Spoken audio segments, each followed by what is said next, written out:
Lors d'une réunion à huis clos, le président de l'Ukraine, Volodymyr Zelensky, a rejeté l'offre de l'administration Trump de transférer la moitié des ressources minérales du pays aux États-Unis en échange de son soutien.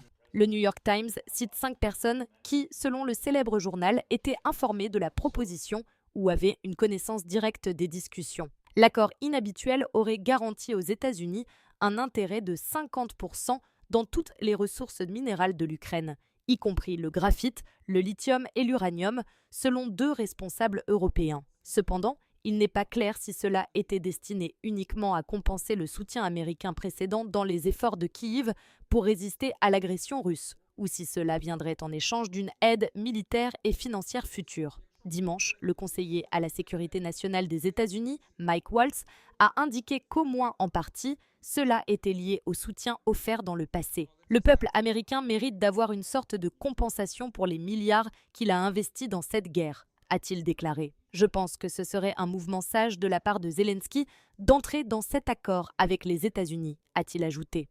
Les vastes réserves de minéraux rares donnent à l'Ukraine l'opportunité d'être un fournisseur stratégique pour l'Occident. La mine de Zavalivski, dans le centre de l'Ukraine, possède l'un des plus grands dépôts de graphite en Europe, un matériau clé pour les batteries de véhicules électriques et les réacteurs nucléaires. C'est l'une des grandes réserves de minéraux rares que les États-Unis ciblent alors qu'ils cherchent à réduire leur dépendance à la Chine pour de tels matériaux.